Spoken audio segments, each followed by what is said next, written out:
Three sisters, one wedding, and a death no one saw. Welcome to Warm Chapters. My name is Thomas, and tonight I have a rather curious little mystery to tell you. The sort best heard with the curtains drawn and something warm to hand. It begins, as so many of these stories do, in a quiet English village that was quite certain nothing ever happened to it, and it turns upon three sisters, one country wedding, and a death that not a single soul, for the longest while, ever thought to call a death at all. Nettlecombe lay in a fold of the hills where two lanes met, and then, as if losing their nerve, wandered off again. It had a green with a lopsided war memorial, a church of grey stone called St. Michael's, an inn called the Bell, and a tea room, the Copper Kettle, kept by the two Misses Pring, who between them knew rather more of the village than the vicar, and were considerably less discreet about it. There was a railway halt a mile off, from which a small train puffed twice a day to the market town of Marsham, and beyond the halt the lanes ran misty in the mornings and gold in the late afternoons, and the whole place had the settled, sleepy look of a village that had decided, long ago, to have no history worth speaking of. At the top of the green, behind a wall of mellow brick and a gate that never quite latched, stood Sallowfield House. It was not grand exactly, but it was the largest house for some miles, and it belonged to the Deverell family, which in Nettlecombe amounted to the same thing. Sallowfield had gables and a walled garden, and a great many windows that caught the evening light, and just now, in the first week of the wedding preparations, it caught also a good deal of the village's attention, for the youngest of the three Deverell sisters was to be married, and a wedding at Sallowfield was, by local standards, an event of the first importance. The three sisters had come to the house as children, orphaned within a single hard winter, when their father, the younger and poorer of the two Deverell brothers, died of a fever, and their mother, never strong, followed him before the spring. The girls had been gathered up by their uncle, Mr. Hugh Deverell, and installed at Sallowfield, and there they had grown up under his roof and, it must be said, under his thumb. Beatrice was the eldest, near 40 now, though she had the tired grace of a woman who had never been allowed to be young. It was Beatrice who ran the house, who managed Mrs. Pruitt and the accounts of the kitchen and the ordering of the coal, who remembered everyone's birthday and was thanked for none of it. She had given up a good deal, had Beatrice, in the quiet, invisible way that eldest daughters do. And if there was a hardness in her now, it was the hardness of a thing that has been leaned upon too long. Clarissa was the middle sister and the prettiest, and she had married early to escape. Her husband was a charming, feckless man named Roland Crake, who wore beautiful waistcoats and owed money in 3 counties, and Clarissa's laughter had lately taken on a brittle edge that only her sisters could hear. She envied Beatrice her righteousness, and Rosamond her romance, and hid it, as she hid a great many things, behind a bright and restless chatter. And Rosamond was the youngest, the bride, 22 and quite lovely, adored and sheltered, and in consequence rather underestimated by everyone who loved her. She was to marry Mr. Peter Hartley, a young man of good manners and no fortune, and it was precisely the no fortune that had set the whole household on edge. For their Uncle Hugh did not approve. A little way down the green, in a cottage nearly hidden by ivy and a climbing rose gone gloriously out of hand, lived Miss Dorothy Lark. She was somewhere in her late 60s, small and soft-spoken, and entirely unremarkable to look at, which was, as more than one person had discovered too late, the most remarkable thing about her. She gardened and she knitted, she went to church and to the Copper Kettle, and to the meetings of the Flower Committee, and she listened. That was the whole of her method, though few would have called it a method at all. Miss Dorothy simply noticed things, small things, the things other people stepped over on their way to the important matters, and now and again the small things she noticed turned out to be the only things that mattered. She had been asked to the wedding, of course. Everyone had. And on that soft autumn afternoon she stood among her dahlias with a trug over her arm, watching the smoke rise straight from the Sallowfield chimneys, and thought, with no particular reason for thinking it, that the house looked oddly braced, the way a person looks who is smiling very hard at something they would rather not see. It was nothing, naturally. A trick of the light. She went into her tea. But the feeling did not quite leave her, and that, though she could not yet have said why, was the beginning of everything. On the eve of the wedding, there was a family dinner at Sallowfield, and Miss Dorothy, being an old friend of the house and godmother of a sort to the girls, was among the few outsiders asked. It was not a merry dinner. It had the shape of merriment, the candles and the good china, and Mrs. Pruitt's excellent clear soup. But beneath the shape ran a current that everyone felt and no one named. At the head of the table sat Mr. Hugh Deverell. He was a spare, upright man of 68, with a dry voice and a way of looking at people as though totting them up. He had never married, had given his life to the management of the family money and the running of Sallowfield, and he held both in a grip that had grown no gentler with age. His heart, everyone knew, was weak.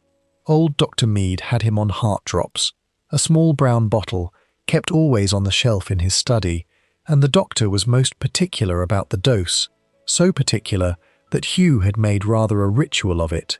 A few drops in a glass of water, taken at his bedside, last thing at night, never otherwise, and never, he said with a grimace, spoilt with wine. A man should keep his medicine and his pleasures separate, he remarked that evening, tipping the last of his port with evident enjoyment, or he shall end by trusting neither. Beside him, a little apart from the family warmth, sat Mrs. Adela Corvin. She was a handsome widow of perhaps 50, newly settled in the district, and it was understood, in the way that such things are understood before they are announced, that Hugh meant to marry her. The sisters were civil to her, and no more. For if Hugh remarried, his considerable personal fortune, which at present his will left to his 3 nieces, would pass instead to his wife, and the girls, who had never in their lives been permitted to earn or to save, would be left with very little. Mrs. Corvin knew what they thought of her, and bore it with a composure that Miss Dorothy privately admired. 2 other guests completed the party. One was Mr. Gilbert Vane, a cousin on the late mother's side, a florid, anxious man who laughed too readily and watched Hugh too closely, and who had come, it was whispered, to ask for money. The other was Mr. Oldacre. Mr. Oldacre was the family solicitor, and had been for 30 years. He had drawn the late father's will, and administered the trust that the father had left for his daughters, and Hugh oversaw it. Oldacre was a neat, grey, careful man, precise in his speech and his dress, and famously abstemious. When the wine came round, he covered his glass with 2 fingers, as he always did. "Barley water for Mr. Oldacre," said Mrs. Pruitt, who had been in the house long enough to know, and set it before him without being asked. "You are very good," said Oldacre. "I have never taken spirits in my life. A clear head, you know, is a solicitor's only stock in trade." It was over the dessert that Hugh said the thing that mattered, though no one but one person at that table knew it mattered. He was speaking of the wedding, and of settling his affairs, in the comfortable, faintly boastful way of a man who likes to remind his dependents how much depends upon him. "I mean to put the whole estate in order this year," he said, "now that I am, contemplating certain changes." He inclined his head toward Mrs. Corvin, and Clarissa's fork paused in the air. "I have written to a fellow in Marsham, a chartered accountant, Pettifer his name is, to come out next week and go over the trust accounts. A fresh pair of eyes. Oldacre has kept them these 30 years, and admirably, but it is only prudent, before I make any new arrangement, to have everything looked over from top to bottom." He said it lightly, the way one might mention having the gutters cleared. Beatrice sighed, for she found such talk tedious. Gilbert brightened, hoping the settling of affairs might include him. Rosamond was thinking only of tomorrow. But Miss Dorothy, who had a habit of watching faces when a room was watching the speaker, saw Mr. Oldacre set down his barley water very carefully, as though it had suddenly become heavy, and she saw that for the smallest part of a second, the neat grey face was not neat at all. Then it was, again, and he was saying, in his precise way, that a review was of course most sensible indeed, and he would have the ledgers ready for Mr. Pettifer whenever he cared to call. After dinner the party moved to the drawing-room, and Hugh took Miss Dorothy to the window to show her, with the pride of a man who could not grow a thing himself, the great aspidistra that stood on the study-sill, glossy and enormous, the finest in the parish. "Pruitt's doing," he admitted. "The woman could raise a garden on a doorstep. She tells me they cannot be killed. I dare say she is right." Miss Dorothy admired it, as she was meant to. It was a very healthy plant. There was no reason on earth to remember it. And yet, in the way of small things, she did. She walked home under a sky thick with stars, and thought that a household on the eve of a wedding ought to feel lighter than that one did, and that she had seldom sat at a table where so many people were being so careful. Careful people, in her experience, were people with something to be careful about. She could not have guessed how many of them there were, that she would learn soon enough. The morning of the wedding came in grey and uncertain, then thought better of it and turned bright, and the house filled with the particular chaos of a wedding day, the running feet and the missing pins and the cook in tears over a sauce. Beneath the chaos, though, the careful current of the night before ran faster, and by mid-morning it had broken surface in 3 separate places. The first was in Hugh's study. Rosamond had gone to him in her wrapper, her hair still down, to make one last appeal, not for herself but for Peter, whom Hugh persisted in calling, to his face, an adventurer.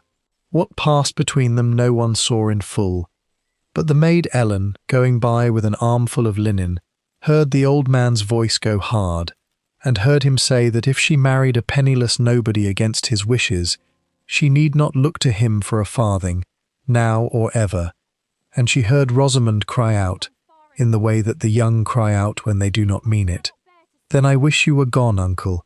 I do. I wish you were simply gone." And she heard the door open and pressed herself against the wall, and saw Rosamond go past white and stumbling, and did not know that she had just heard the sentence that would, before the week was out, very nearly hang an innocent girl. The second break came in the morning-room, where Roland Craik had cornered Hugh over the accounts of his own tangled affairs. Roland owed a great deal of money, and to a great many of the wrong sort of people, and he had come to the wedding as a drowning man comes to a raft. The 2 men's voices rose and fell behind the door. Beatrice, passing, heard the word disgrace and the word family name, and heard her uncle say coldly that he would advance Roland £100 and not a penny more, and that it was the last he would ever see. When Roland came out he was pale and sweating, and did not meet her eye, and later that day a sum of money would be found to be missing from the little bureau in the hall, and Roland would swear, with his hand on his heart, that he knew nothing of it at all. The third was the quietest. Gilbert Vane had risen early and gone to the study while the house still slept, and what he did there he did alone, and it concerned a slip of paper and a signature that was not quite his own to write. He too, when questioned, would lie, and lie badly, and for a day or so his lie would look very like the truth about a murder, and through all of it moved Peter Hartley, the bridegroom, arriving mid-morning in a hired car, correct and cheerful, and just a little too anxious to please. He was a young man with excellent manners and a threadbare income, and he had borrowed, quietly and to his shame, a sum he could ill afford, so that nothing about his wedding should look shabby, so that Rosamond's family should never be able to say she had married down. That borrowing was his secret, and it was a small and rather touching one, but a secret is a secret, and secrets, on a day when a man is about to die, have a way of looking black. Miss Dorothy arrived at the church early, as was her way, and stood a while by the lich gate in her good grey coat, watching the family assemble. She saw Beatrice, magnificent and worn, marshalling everyone. She saw Clarissa, too bright, on the arm of a husband who could not keep still. She saw Gilbert mopping his face, and Mrs. Corvin arriving alone and composed, and Mr. Oldacre, grey and correct, carrying a small attaché case, as though even at a wedding there might be papers to sign. And she saw Hugh Deverell come last of all, upright and dry and pleased with the day, pausing at the gate to say to Oldacre in a carrying voice, after the breakfast, "Remind me, there's that conveyance wants my signature. We'll slip into the study and be done with it." And Oldacre said, "Of course, Mr. Deverell, whenever you wish." It was the most ordinary exchange in the world. Miss Dorothy would remember every word of it. The bells began, and the wedding party went in, and for one bright hour, Nettlecombe forgot that it had ever felt braced at all. But the day was not done with them, and neither, though he was smiling in his pew, was Mr. Hugh Deverell done with the world. The wedding itself was charming, and if the bride's uncle sat through it with the face of a man tolerating a mistake, well, that too was noted and set aside, for it was a lovely service, and Rosamond was a lovely bride, and even Beatrice was seen to cry.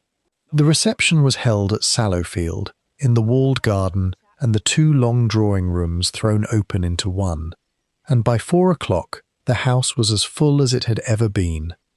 Half the county seemed to be there, and the whole of the village, moving in and out of the garden with glasses in their hands, and in such a crush no one could afterwards say with any certainty where anyone had been at any given moment. That was the trouble, later. Everyone had been everywhere, and no one had been anywhere, and the very fullness of the house became a kind of darkness in which a single quiet thing could happen and never be seen. Hugh played the host for a time, stiffly and well, but he was an old man with a weak heart, and the noise and the standing tired him, and toward 5 o'clock, as the light began to go gold and then grey, he was seen to slip away from the crowd toward the quiet of his study, which lay at the end of a passage away from the party. Several people saw him go. No one thought anything of it. An old man, tired, seeking his chair by the fire. What could be more natural? A little after that, Mr. Oldacre was seen to go the same way, his attaché case under his arm, and this, too, was remarked by no one, for had not Mr. Deverell said, at the very gate of the church, that they would slip into the study and sign the conveyance and be done with it? Oldacre was gone perhaps 10 minutes. When he came back among the guests, he was his usual grey, composed self, and he was heard to say to Mrs. Pruitt that Mr. Deverell was resting quietly and had asked not to be disturbed for a while, and would she see the fire kept up. Which was thoughtful of him, everyone agreed later. Such a thoughtful man.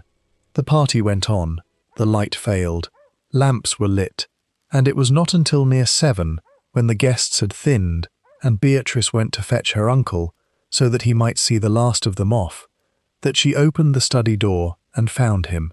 He was in his great chair by the fire, quite peaceful, his head fallen a little to one side, as though he had drifted off over his newspaper. There was no disorder, no distress, nothing overturned. On the small table at his elbow stood his glass, and the newspaper folded to the racing. He looked, Beatrice said afterward, exactly as he looked most evenings when she came to bid him good night. It was some moments before she understood that he was not going to wake.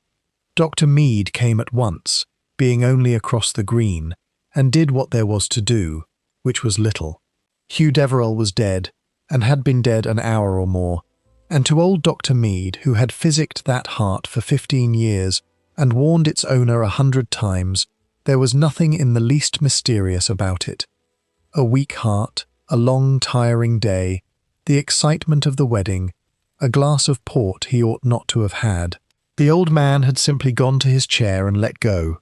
Dr. Mead signed the certificate that very night. Heart failure, natural causes, a sad thing, but not, at his age and in his condition, a surprising one. And there, but for one small, soft-spoken woman, the matter would have ended, because Mr. Oldacre was very kind through it all. He took charge, gently and completely. He soothed the weeping girls and telephoned to Marsham and dealt with the undertaker and said, more than once, in his precise grey voice, that they must none of them reproach themselves, that it was a mercy, really, that dear Hugh had gone so peacefully and among his own people, on such a happy day. He would see to everything, he said. They were to leave everything to him. He was so very anxious to spare the ladies. Mrs. Pruitt, red-eyed, went in near midnight to set the study to rights, for it could not be left as it was. She built up the fire and folded the newspaper and gathered the things from the little table. And it was then, though it meant nothing to her at the time, and she mentioned it to no one for days, that she noticed two things, two very small things, the kind of things a good housekeeper notices in her hands before her mind has caught them up. The first was that there were two glasses on the table, not one. Two port glasses, both quite empty, though Mr. Deverell never in his life took more than his single glass, and there had been no one else in the study, or so she had been told, but Mr. Oldacre, who never touched a drop of anything. And the second was her aspidistra. It stood where it always stood, on the sill within reach of the great chair. And though she could not think how, in the space of a single evening, her aspidistra, the finest and hardiest in the parish, the plant that Mrs. Pruitt had always said could not be killed, had begun, very slightly, to droop. She was too tired and too sad to make anything of it. She carried the glasses to the scullery and washed them both, which was, though no one could have blamed her, the most unfortunate thing she did in the whole affair. Then she went up to bed, and the house slept, and outside the misty lanes lay silver under the moon, and Nettlecombe believed, as it had always believed, that nothing had happened. Down at Ivy Cottage, Miss Dorothy did not sleep at all. She lay looking at the ceiling, and she thought about a healthy plant, and a careful man who had set down his barley water too heavily, and an old gentleman who kept his medicine and his pleasures strictly apart. She could not have told you what any of it meant, but she had learned, over a long and observant life, to distrust the moment when several small strangenesses arrived on the same evening. One oddity is chance. Two is coincidence. Three, gathered in a single quiet room, is very often somebody's design. And so, while the village slept easy, one person in Nettlecombe lay wide awake, troubled by a death that everyone else was already learning to call a mercy. Hugh Deverell was buried on the Thursday, in the churchyard of St. Michael's, under a grey sky that suited the occasion, and the village turned out in force, as villages do, less from love of the man than from love of a funeral.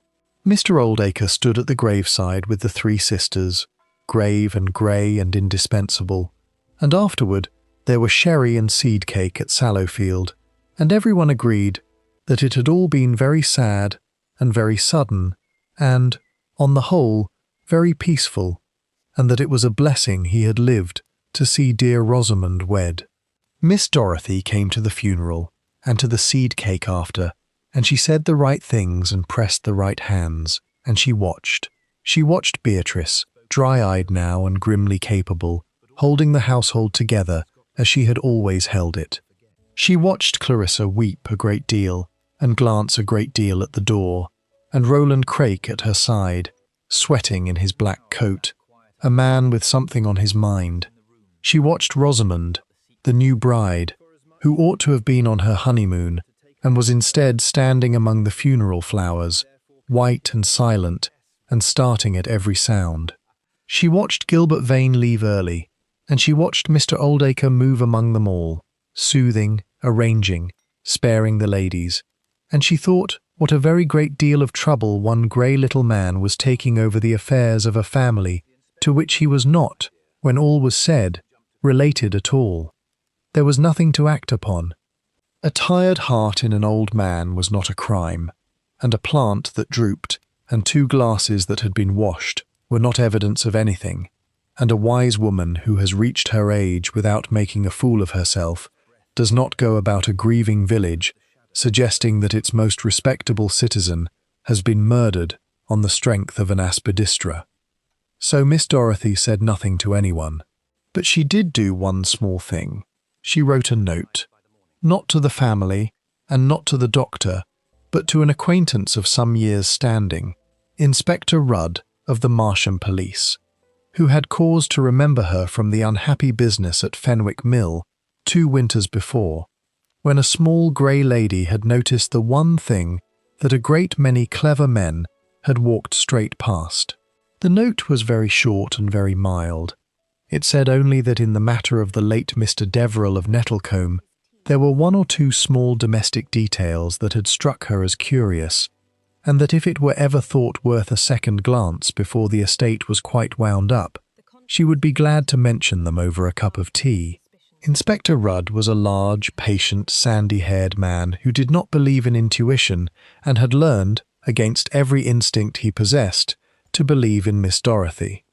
He came out on the afternoon train, telling himself it was courtesy, and sat in her small, bright parlour with a cup that looked absurd in his hand, and listened.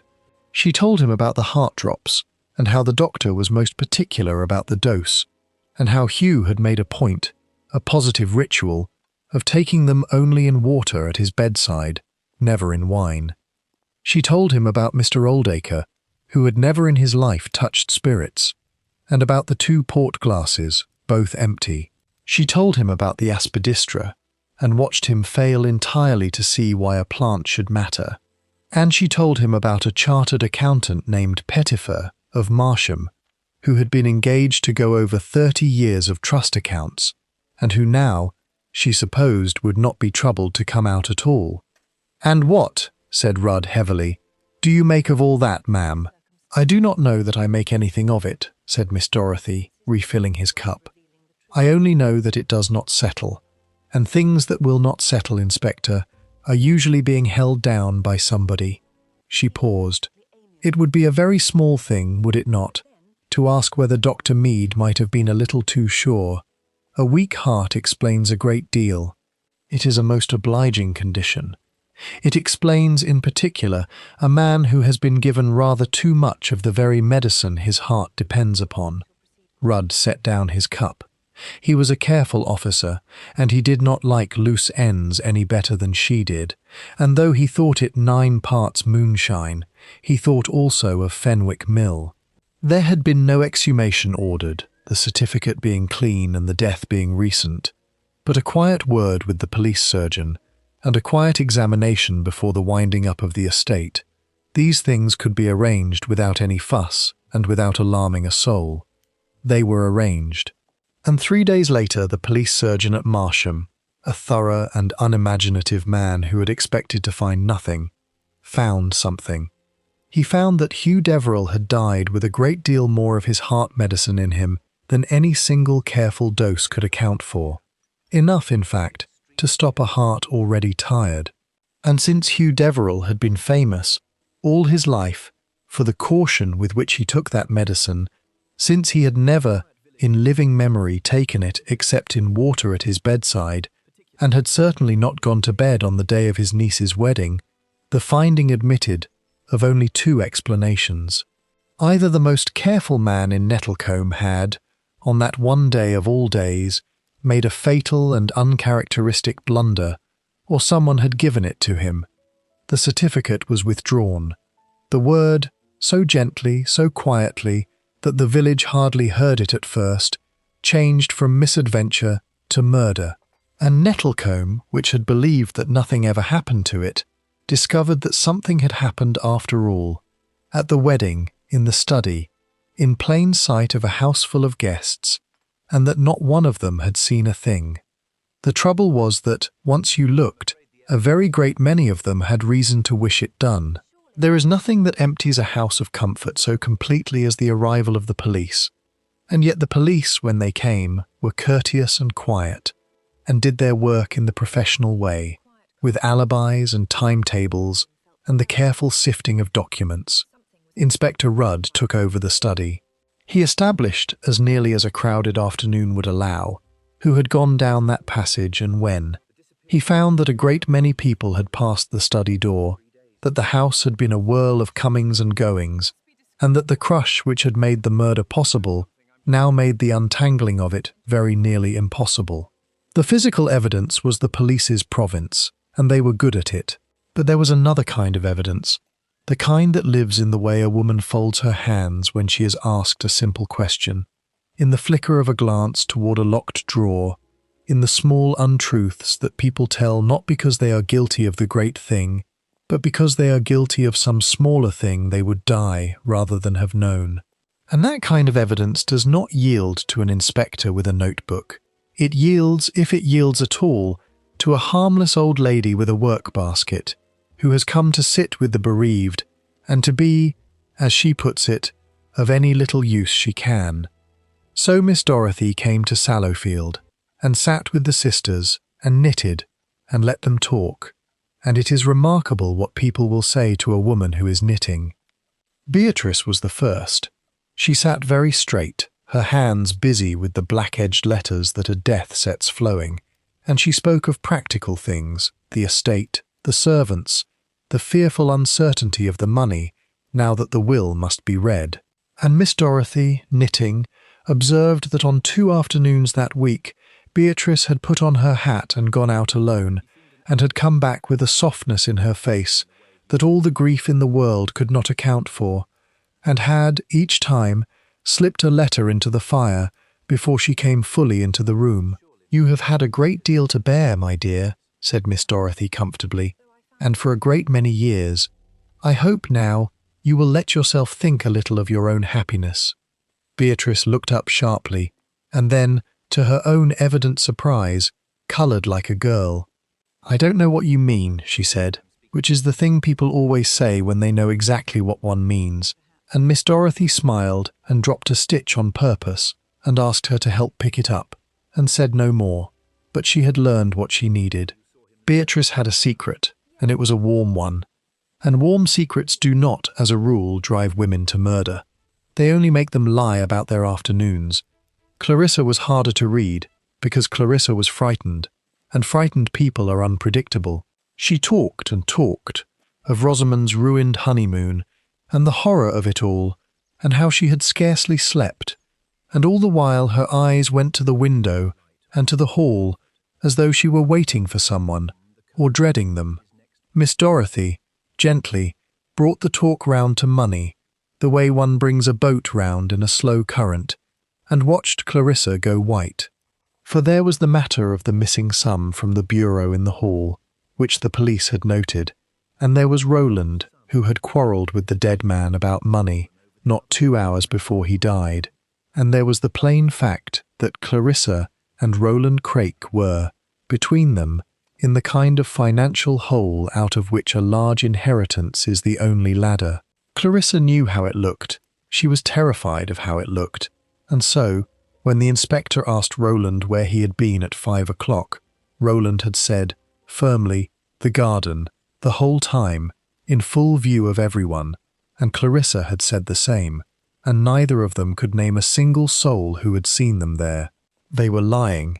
Miss Dorothy was quite sure they were lying. The only question, and it was the question on which an innocent man's peace depended, was whether they were lying about a murder or about something else. But it was Rosamond who wrung her heart. The girl was a ghost of herself. She had married for love, and buried her uncle in the same week, and she sat now with her wedding ring turned round and round on her finger, and she started when the door opened, and she would not meet anyone's eye. And there was the thing the maid had heard, which the maid, poor foolish loyal Ellen, had let slip to the police in a flood of tears, believing she was helping. "I wish you were gone, uncle, I wish you were simply gone," the last words the household had heard between them. And there was worse, though only Rosamond knew it yet, and it lay behind her eyes like a stone. Miss Dorothy did not press her. She only sat beside her a while, and put a soft old hand over the young cold one, and said, in the mild way that opens more doors than any question, "It is a hard thing, my dear, to have said something in temper, and then to have no way ever to unsay it. but I have lived a long time, and I have never once known a wish to kill anybody. Wishes are quite harmless things. It is deeds that do the harm." Rosamond's eyes filled, and for a moment it seemed she would speak. Then the door opened, and Mr. Oldacre came in, grey and gentle, to say that the will would be read on the morrow, and they must all try to be brave, and the moment closed like water, and Rosamond said nothing at all. But she had very nearly spoken, and Miss Dorothy, gathering up her wool, thought that the girl was carrying something far too heavy for her, and that it was not, whatever the maid had heard, the weight of murder. It was the weight of a secret about that afternoon, a secret she was keeping to shield somebody. The only question was whom. The house was full of people shielding somebody.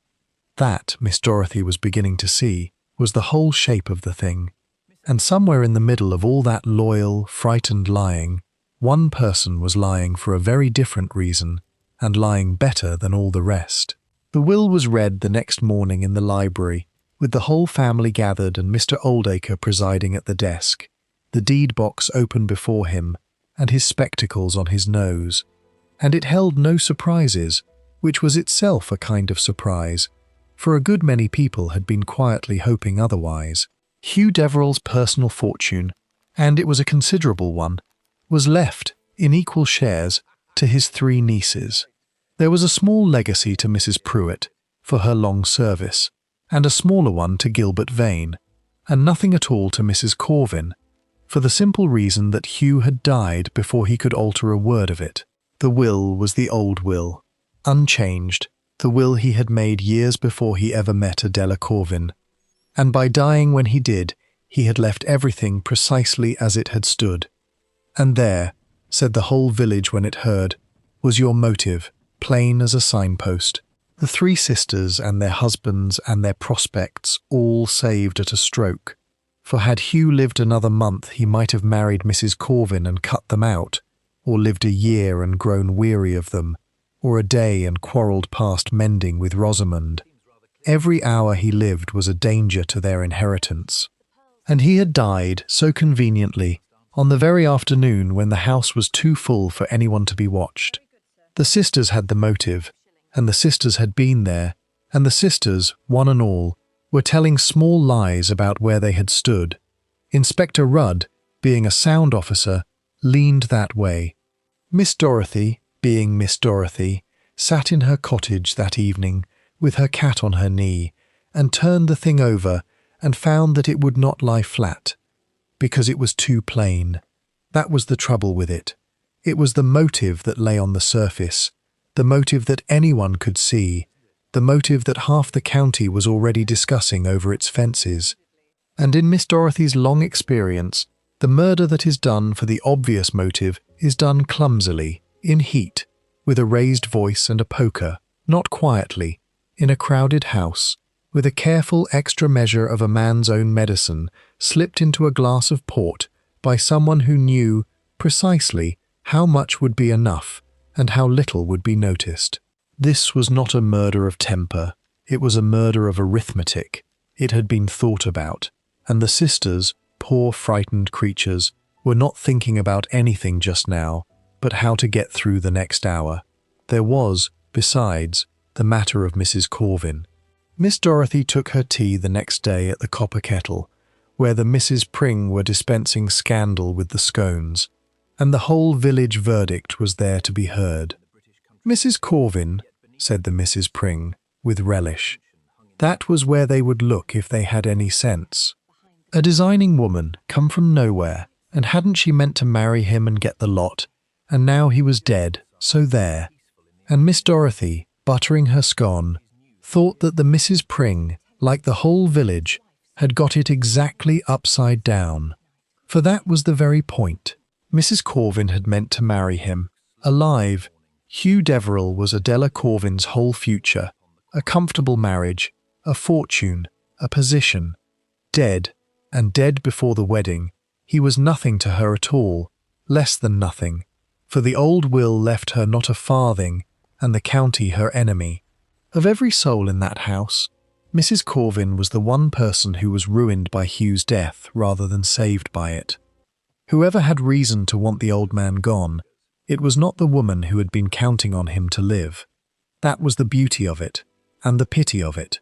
The obvious suspect was the one that plain logic cleared, and once you had crossed off the woman the village was so busy hanging, and looked instead for the person who had something to lose by Hugh Deverell staying alive and getting his affairs put in order, why then, the field was not so crowded as it seemed. It was, in fact, growing rather narrow. There was one more thing, and it came to Miss Dorothy sideways, as the important things so often did, through Mrs. Pruitt, who came down to Ivy Cottage on her afternoon off, with a basket of pears and a great weight on her mind. They talked of the garden, and of the dead man, and of the sad muddle of the estate, and Mrs. Pruitt said, shaking her head, that Mr. Oldacre was being so good, so very good, going through all the papers himself, sitting up late in the study with the ledgers, sending the accountant fellow from Marsham away with a flea in his ear, and saying there was no need now, no need at all, to go troubling poor Mr. Pettifer, that he, Oldacre, would see to everything, as he always had. Miss Dorothy poured the tea, and asked, very mildly, whether Mr. Pettifer had ever come out to look at the accounts at all. No, said Mrs. Pruitt, that was the strange thing. He never had. Mr. Oldacre had written to put him off the very day after the funeral. Such a saving of trouble, everyone said. Such a saving of trouble. Miss Dorothy said it over to herself that night, at her dark window, and found that a great many small things had, quite suddenly, turned to face the same way.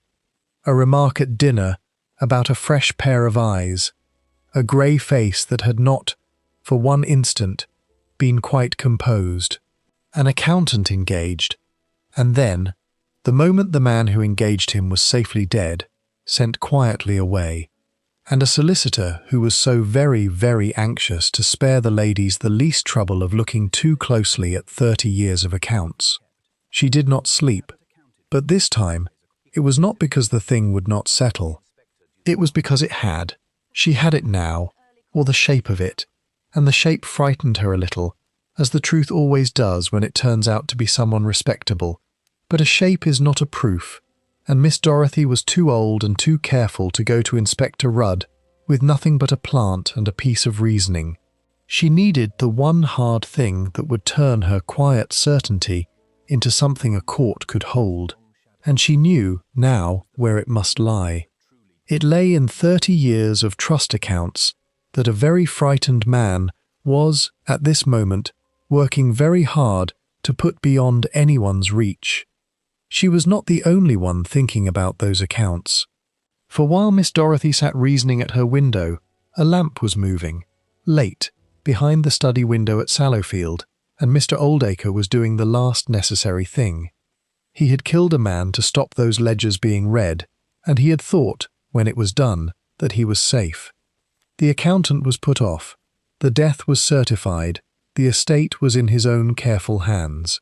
But then the certificate had been withdrawn, and the word murder had crept through the village, and the police had come, and Oldacre, sitting up alone with the ledgers night after night on the pretext of sparing the ladies, had understood that he was not safe at all, that everything now turned on whether anyone thought to ask why a man might kill to prevent an audit.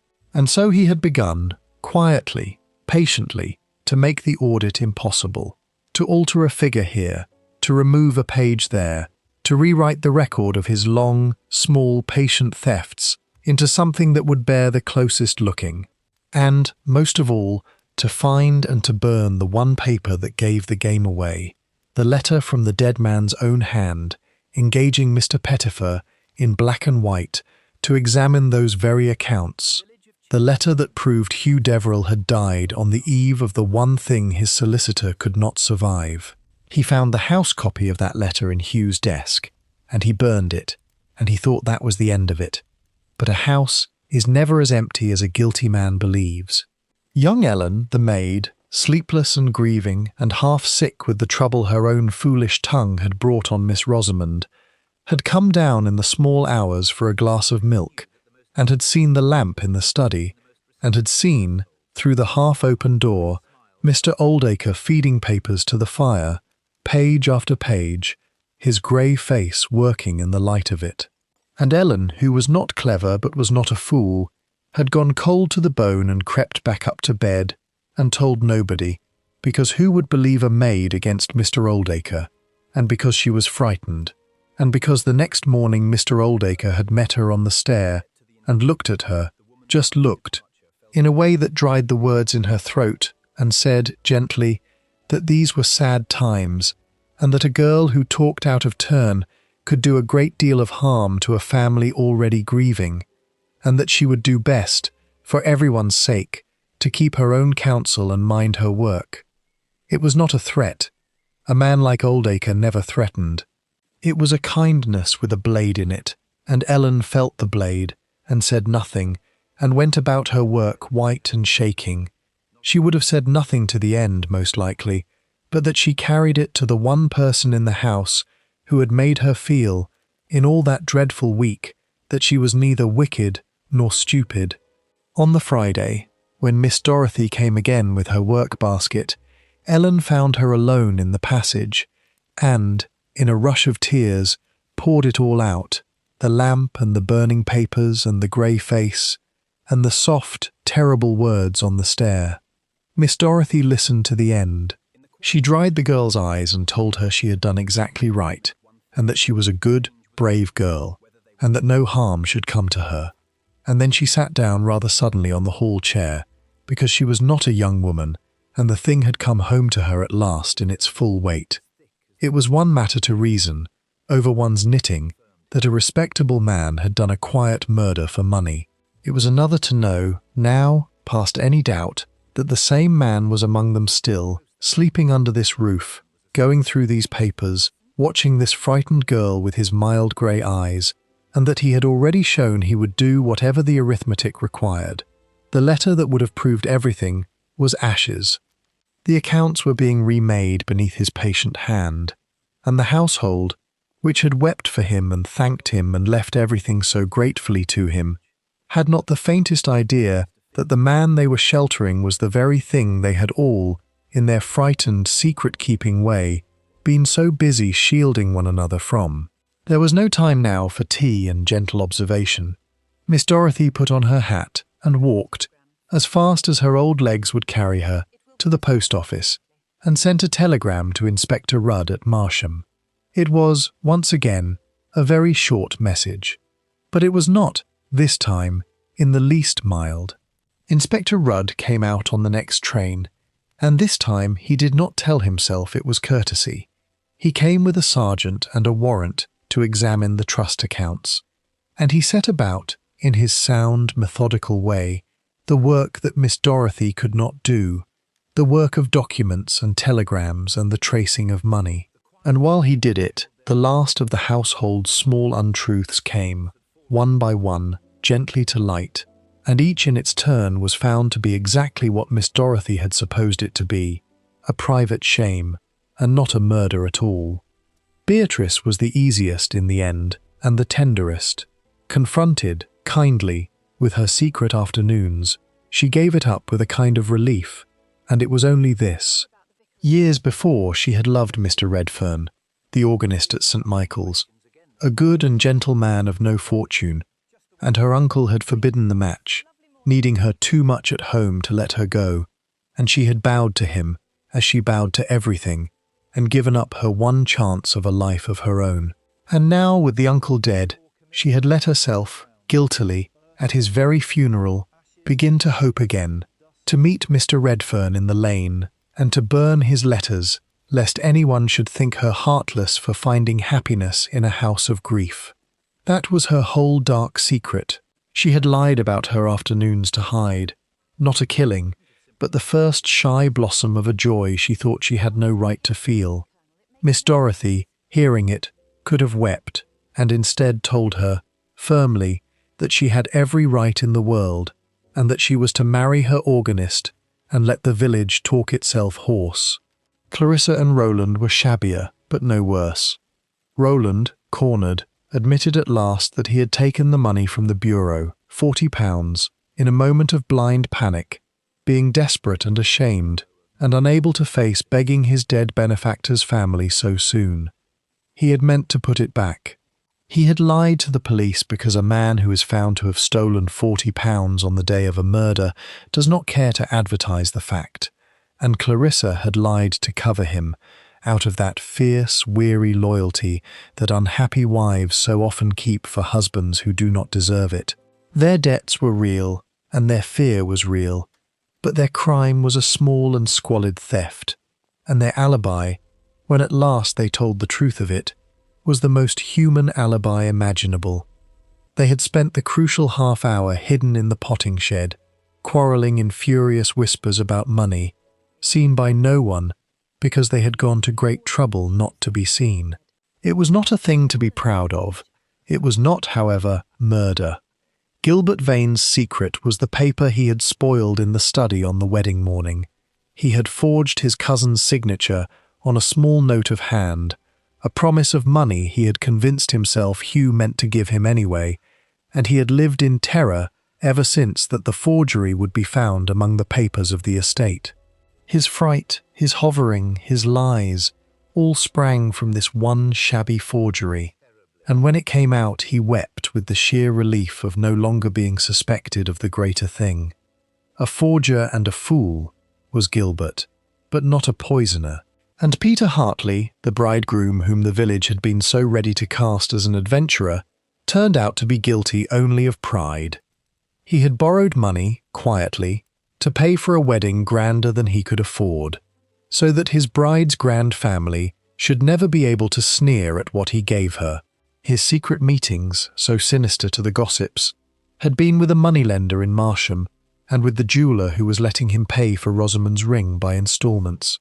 He had married her with love and a mountain of debt, and not one dishonest bone in his body, and his only crime against the Deverells was that he had wanted, too much, to be worthy of one, which left Rosamond. And Rosamond's secret, when at last she gave it up, with Miss Dorothy's hand in hers and the firelight low, was the heaviest of all and the most innocent. She had quarrelled with her uncle that morning, and said the wild, cruel thing that the maid had overheard, and been sick with shame for it all through her own wedding.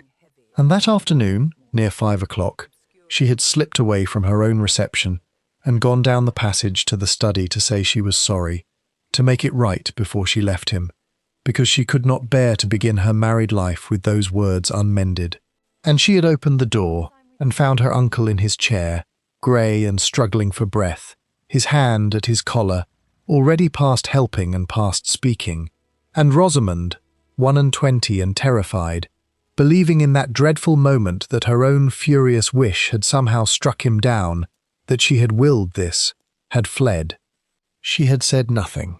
She had told no one that she had been in that room, that she had seen him dying and run from it, because she thought, in her guilt and her youth, that she had done it, that the wishing had done it, and that if she spoke she would be hanged for a murder she had committed only in her heart.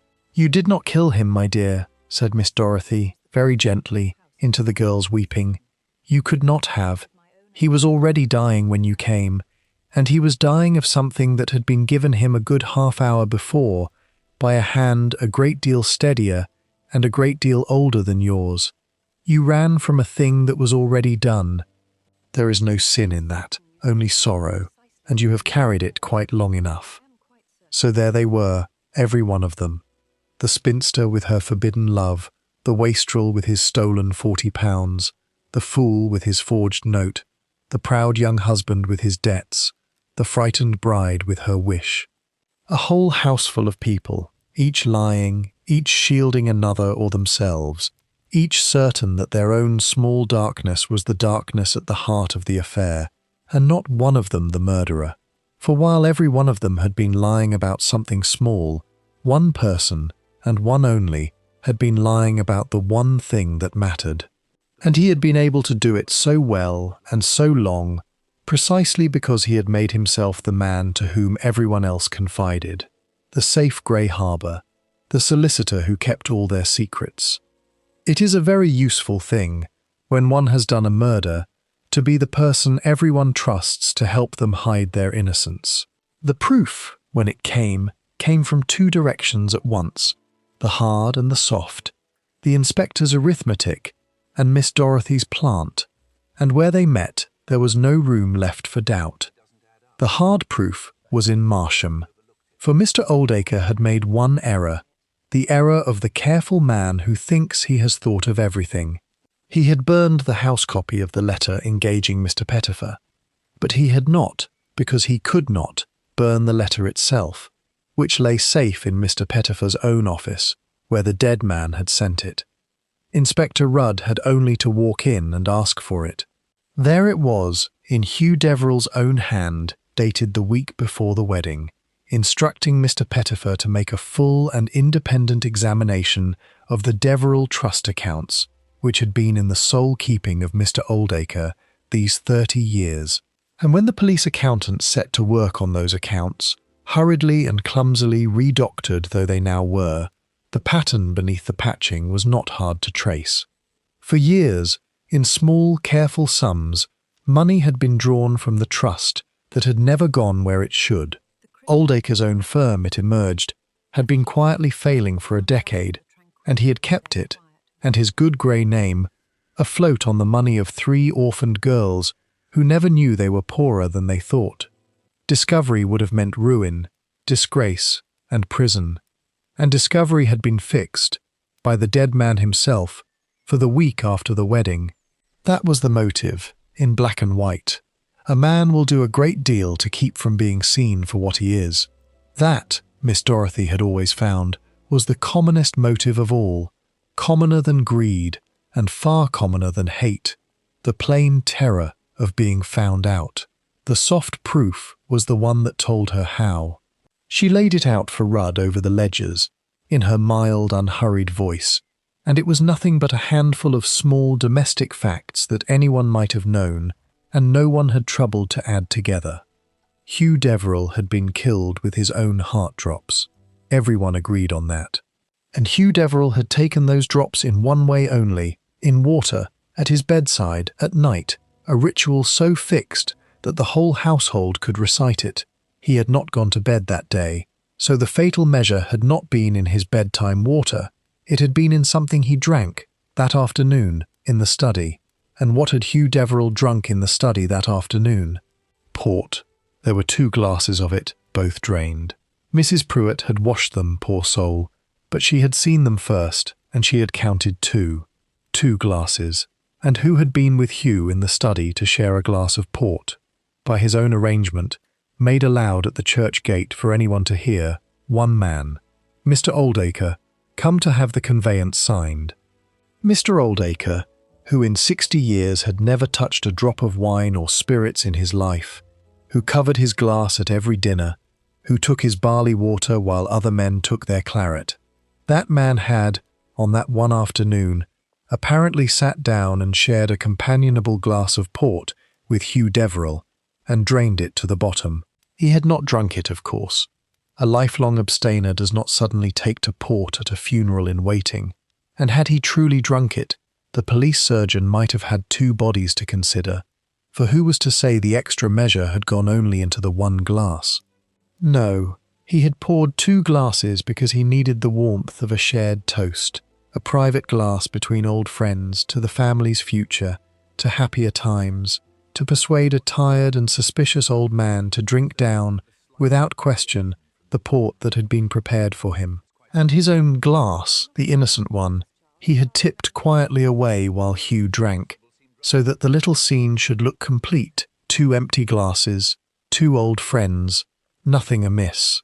And where does a man tip a glass of port, quietly, in a study, without leaving a stain on the carpet, or a mark that a housekeeper would see? Into the pot of the great plant on the sill, at his very elbow, into the aspidistra that Mrs. Pruitt had always sworn could not be killed. It had very nearly proved her wrong. It had drooped and sickened, that unkillable plant, in the space of a single evening, because someone had emptied a glass of fortified wine into its roots. And when, at Miss Dorothy's quiet suggestion, the soil of that pot was turned out and examined, it smelt, still, faintly and unmistakably, of port. "That is your case, Inspector," said Miss Dorothy, folding her hands. a letter he could not burn, and a glass he could not drink, and a plant too honest to keep his secret. He was a very careful man, but careful men, you know, are undone by exactly the things they are too careful to think of. He remembered to wash away every trace of what he had done to a human being.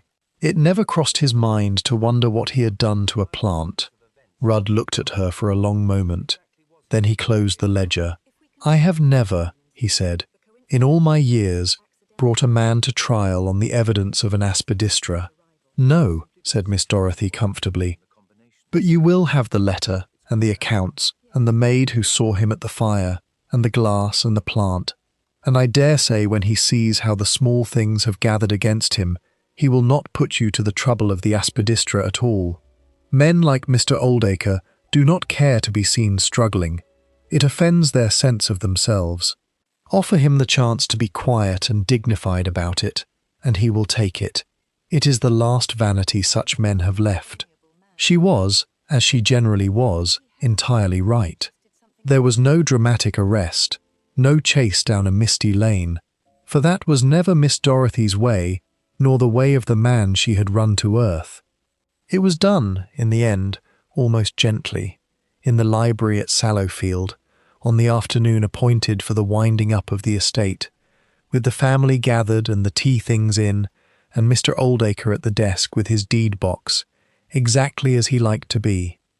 Inspector Rudd was there, quietly, by the door, and Miss Dorothy was there, with her work-basket, being of any little use she could.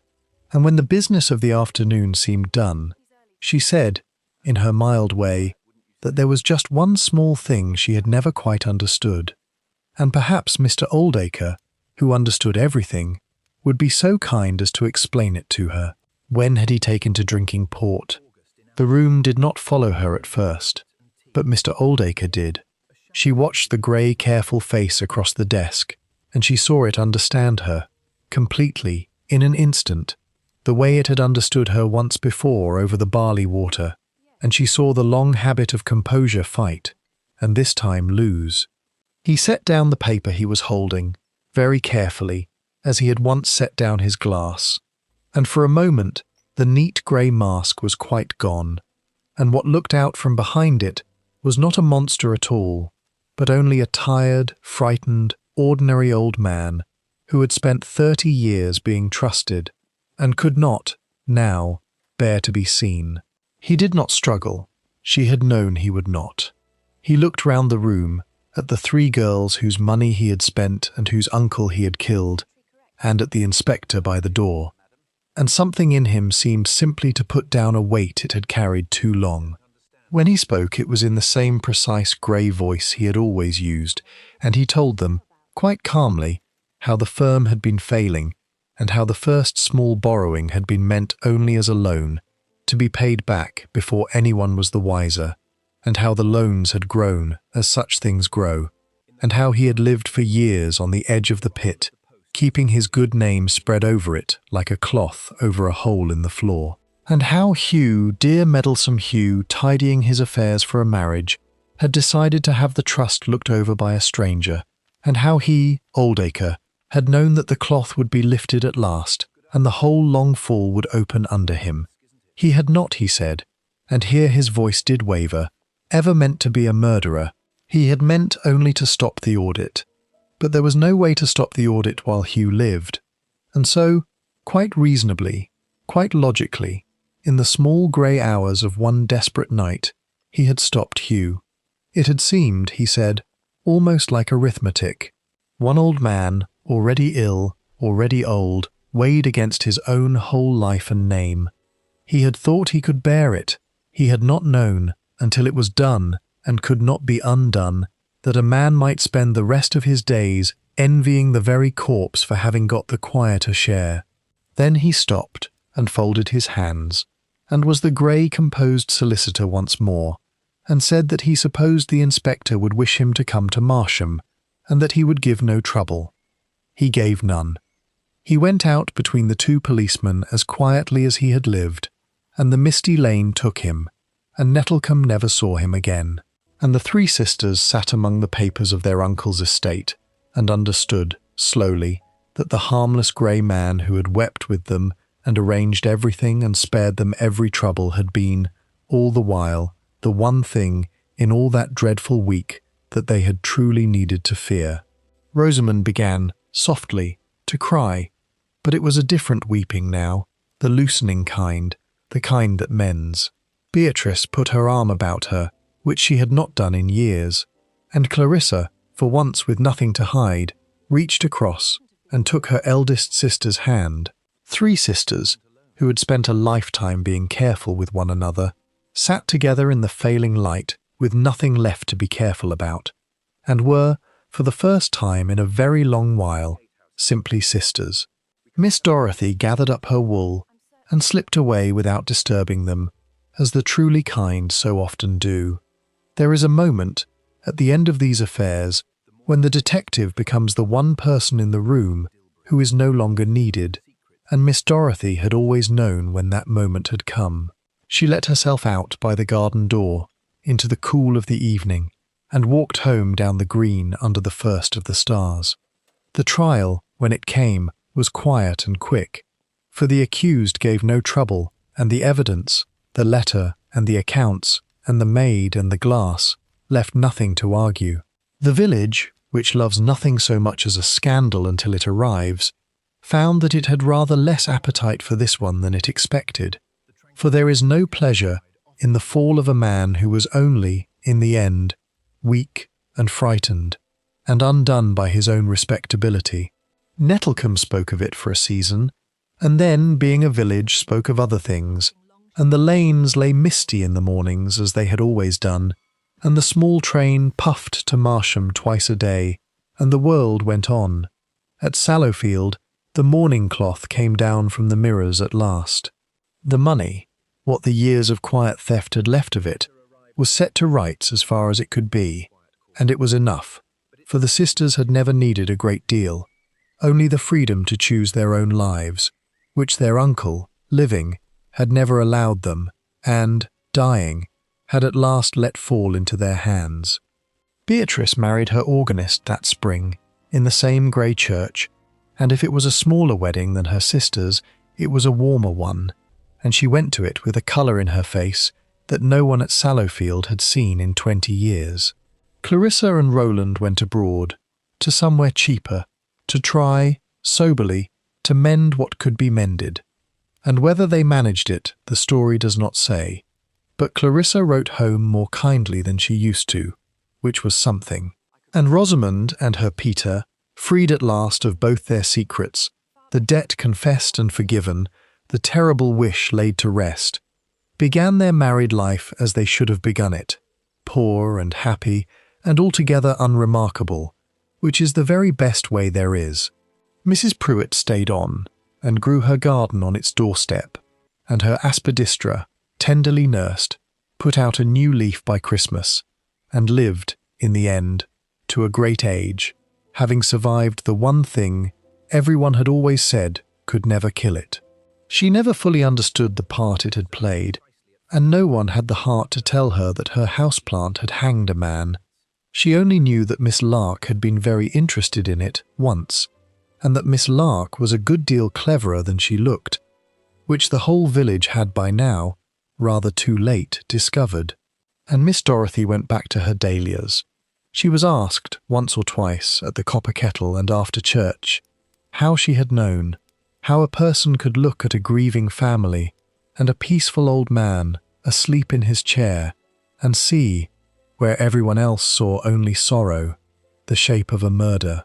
And she never gave a satisfactory answer, because the true answer did not satisfy people who wanted cleverness and brilliance and deduction, and were disappointed to be told that she had merely paid attention, for that was the whole of it. Everyone in that affair had been looking for something extraordinary. A cunning poison, a fiendish stranger, a designing widow, a wicked plot, and all the while the truth had been the most ordinary thing in the world, an ordinary tired man who had done an ordinary wrong, and then, to hide it, done a terrible one, and given himself away by ordinary human carelessness, by a glass he could not drink, and a plant he forgot to think about. The village had hunted a devil. Miss Dorothy had simply recognized a frightened man, because she had lived a long time among people and knew that it is not wickedness that does most of the harm in the world. It is weakness and fear, and the dreadful lengths to which quite unremarkable people will go, rather than be seen plainly for what they are. She thought about that sometimes, in the evenings, with her knitting and her cat and the fire burning low. And then she thought about the three sisters, mended and scattered, and happier now than they had ever been under that grey roof, and about Beatrice's new colour and Rosamond's quiet joy. And she found that the ledger of the thing, on the whole, came out on the side of mercy. A bad man had been stopped. Innocent people had been freed of the secrets that were slowly crushing them, and a village that believed nothing ever happened to it had gone back, gratefully, to believing exactly that, which was, perhaps, the kindest ending of all. The fire settled. Outside, the lanes lay silver under the moon, and Nettlecombe slept, and all was quiet, and all was well. And that is the story of the three sisters, and the one wedding, and the death that no one saw, until one small, patient, unremarkable woman looked a little longer than the rest, and saw it after all. Sleep well.